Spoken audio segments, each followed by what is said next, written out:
اس آیہ کریمہ سے وحدہ لا شریک بہت سارے اشکال بھی دور فرما رہا ہے اور تعلیم و تنبیہ بھی بڑی فرما رہا ہے۔ دیکھنے میں چھوٹی سی آیت ہے، لیکن اس کے اندر جو وحدہ لا شریک نے بیان فرمایا ہے وہ بہت کثیر بات ہے۔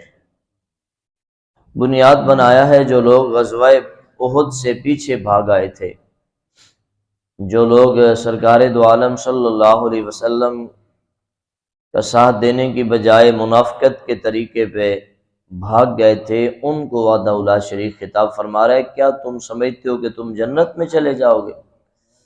تو جنت میں جانا اتنا آسان کام نہیں جتنا تم لوگ سمجھ رہے ہو۔ اور اس میں ان لوگوں کا بھی جواب ہے جو کہتے ہیں ہم تو جنت چلے جائیں گے، اور اس بل بوتے پہ کبھی وہ مسجد کے قریب نہیں آئے، کبھی عمل کے قریب نہیں آئے۔ ان سب کو اس آیت کریمہ میں جواب ہے۔ وحدہ لا شریک فرماتا ہے کہ جنت جانے سے پہلے تمہیں مختلف طرح کی آزمائش و امتحانات سے گزرنا پڑے گا۔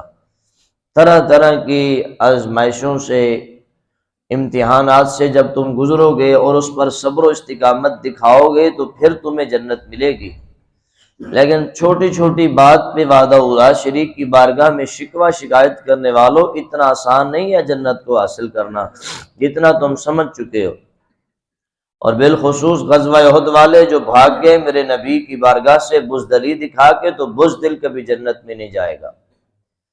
کم ہمت اور بزدل اور منافق بندے کا کوئی کام نہیں ہے جنت میں جانا۔ جب تمہارا وقت تھا تم آزمائش دیتے، غازیوں کے ساتھ کھڑے ہو کر صف میں شامل ہو کر کافروں کے ساتھ لڑتے، پھر مزہ تھا تمہاری غلامی کا، تمہاری ہمت کا، تمہاری دلیری کا۔ لیکن تو میرے نبی سے منافقت کرتے ہوئے، عداوت کرتے ہوئے پیٹ پھیر کر بھاگ گئے۔ تم تو کسی امتحان پر پورے ہی نہیں اترے، کسی کسوٹی پر تم پورے اتر ہی نہیں سکے، اب تم کس بات کا گمان کرتے ہو کہ ہم جنت میں چلے جائیں گے؟ جنت میں اتنا آسان کام نہیں ہے جانا۔ یہاں پر آگے فرمایا کہ صبر کرنے والوں کو بھی آزمایا جائے گا کہ کس حد تک صبر کرتے ہیں۔ صبر کے جس کسوٹی پر ہمارے امام علی مقام امام حسین رضی اللہ تعالیٰ عنہ پہنچے، اس پر تو خیر کوئی نہیں جا سکتا۔ وہ تو کمال درجے کا صبر تھا جو ہمارے امام حسین رضی اللہ تعالیٰ عنہ نے کر دکھایا۔ اب قیامت تک ان کے ماننے والوں کے لیے بھی یہی سبق ہے کہ اگر چاہتے ہو کہ تمہیں جنت نصیب ہو جائے تو جس طرح ہمارے بڑوں نے، ہمارے اسلاف نے، ہمارے ائمہ نے، ہمارے امام نے اور ہمارے نبی کے غلاموں نے صبر اور ہمت و استقامت سے کام لیا ہے، ہمیں بھی اسی طرح ہر میدان میں، ہر آزمائش میں، ہر مشکل میں صبر و استقامت کا سامنا کرنا ہوگا۔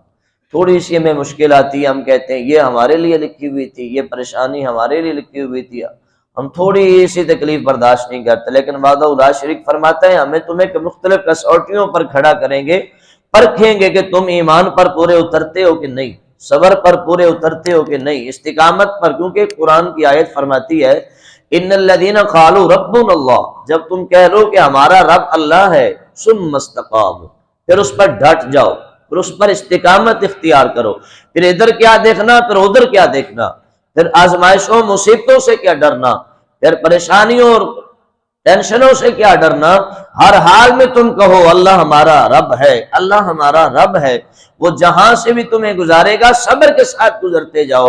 ہم میں اور صحابہ کرام میں یہی تو فرق ہے، ہم میں اور اللہ کے پیاروں میں یہی تو فرق ہے، وہ ہر میدان سے گزر جاتے ہیں اللہ پر استقامت رکھتے ہوئے، نبی کی غلامی پر ڈٹ کر رہتے ہوئے، لیکن ہم ہر مقام پر شکوہ کر کے اپنے آپ کو روک لیتے ہیں۔ ہر مقام پر پریشانی، کبھی رب نے دیا تو بہت خوش رہے، جب رب نے نہ دیا تو فوراً ہم رب کے گھر سے رجوع نہیں کرتے، ہم فوراً زبانوں پہ شکوہ لے آتے ہیں، وہ دیکھو کتنا کھا رہا ہے، میرے گھر روٹی نہیں بنتی، وہ دیکھو کیسا کر رہا ہے، ہمارے پاس یہ نہیں، وہ دیکھو موج کر رہا ہے، زندگی تو اس کی ہے، میری تو عذاب ہے۔ یہ نہیں ہوتا، یہ تو رب تعالیٰ کی ذات پہ شکوہ ہے۔ ہم تو آزمائش سے کامیاب ہی نہیں ہو سکتے، صبر و استقامت تو ہم میں ہے ہی نہیں، ہمارے گھروں میں قدم قدم پہ یہ بات ہوتی ہے، ہماری کوئی زندگی ہے؟ زندگی تو وہ دیکھو اس کی ہے۔ کبھی کبھی ایسا لگتا ہے کہ ہیلی کاپٹر پہ سواری کرنے والا سکون میں ہے، لیکن جب حقیقت حال سے آگاہ ہوتا ہے تو پتہ چلتا ہے تو ہم سے بھی زیادہ بے سکون ہے۔ سکون یہ نہیں کہ انسان کس حال میں، سکون صبر میں ہے، سکون استقامت میں ہے۔ سکون رب کی رضا میں ہے، جس حال میں وہ راضی رکھے اسی کی رضا پہ راضی رہو، پھر تمہیں کمال نصیب ہو جائے گا۔ قرآن فرماتا ہے جب تم کہہ لو ربنا اللہ، اللہ ہمارا رب ہے، ثم استقاموا، پھر تم اس پر قائم ہو جاؤ، ڈٹ جاؤ، استقامت اختیار کرو، ہر حال میں اس پہ راضی رہ جاؤ، پھر یا اللہ ہوگا کیا؟ فرمایا تتنزل علیہم الملائکہ، رحمت کے فرشتے تم پہ نازل ہوں گے، رحمت کے فرشتے نازل ہوں گے تو کیا کہیں گے؟ اللہ تخافوا ولا تحزنوا، اور میرے رب پہ راضی رہنے والے، اپنے رب کی ہر آزمائش پر صبر کرنے والے اور استقامت کے چٹان بن کر کھڑے ہونے والے، جا تیرے رب کی طرف سے اب تجھے اعلان ہے، اب نہ دنیا میں تمہیں غم ہوگا نہ آخرت میں غم ہوگا، ہر غم اور پریشانی کو تجھ سے ختم کر دیا گیا ہے۔